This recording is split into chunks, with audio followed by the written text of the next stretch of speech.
Today, we're going to dive into a really fascinating story of transformation.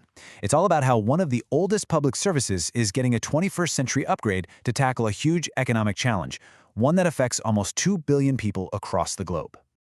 Seriously, just think about that for a second. What if that same place you go to mail a letter could also be where you manage your savings, apply for a loan, or handle all your digital payments?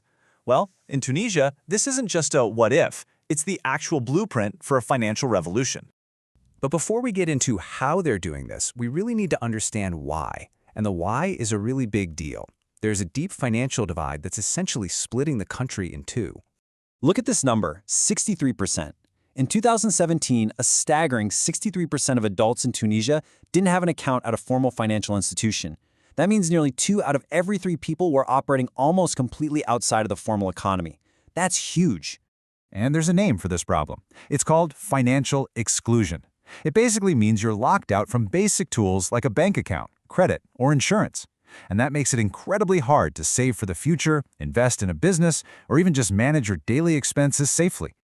So, if that's the problem, what's the solution?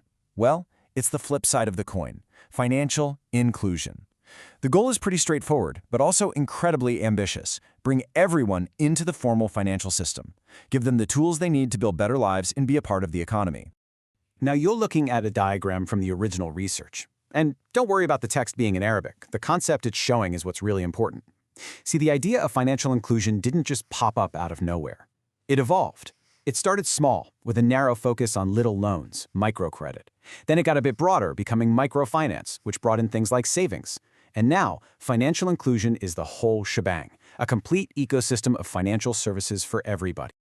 Okay, so you've got this massive gap. How on earth do you even begin to bridge it? For Tunisia, the answer is all about technology. And when we say technology, we're really talking about fintech. This is the engine that's driving modern finance, right? It covers everything from the payment app on your phone to really complex stuff that's rebuilding financial systems from the ground up. This network map does a brilliant job of showing how all these pieces fit together. You can see how these core fintech ideas, things like mobile money, crowdfunding, blockchain, they all connect directly to that main goal of financial inclusion.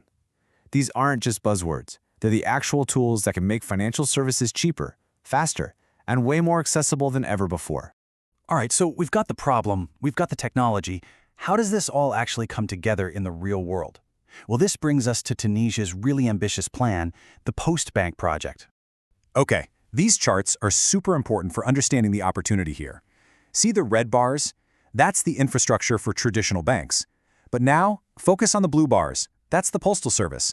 It might be smaller, but it's a huge, trusted network that already reaches deep into communities where banks just aren't present. It's like an untapped superhighway for financial inclusion. So the plan, the big aha moment, is to take this existing network that people already know and trust and transform it. The idea is to turn La Poste Tunisienne into a modern, accessible bank that's built specifically for that 63% who have been left out. So what are they actually trying to do? Well, it boils down to 3 main things.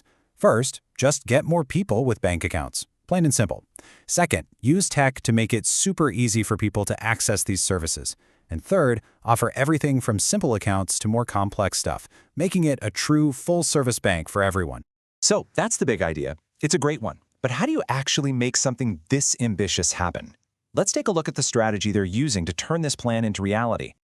This wasn't some overnight thing. They've been really methodical about it. It all started with a study back in 2015 to see if it was even possible. Then it became official government policy in 2018, and by 2019 they filed the formal paperwork to create the bank. This is a serious, long-term national project. And what I think is really smart is that their strategy isn't just about the tech. This diagram shows a much more holistic approach. It's built on 5 pillars that include not just digital finance, but also really critical things like financial education and social support. It's all designed to create a system that's truly inclusive. And this isn't just theory, right? The strategy is already turning into actual products that people can use.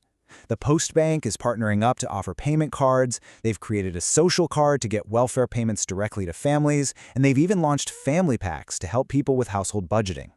This is where the big plan really starts to affect people's daily lives. Of course, any project this big is never going to be a walk in the park. So let's take a balanced look at what's ahead, both the massive potential and the very real challenges they're facing. This analysis really sums it all up perfectly. The strengths are incredible. You've got that huge postal network and the trust that people already have in it. The opportunity? That massive, untapped market. But you also have to be realistic about the weaknesses, like not having traditional banking experience, and the external threats, like competition and cybersecurity. And if you want proof that they're serious, just look at the numbers. They're putting their money where their mouth is.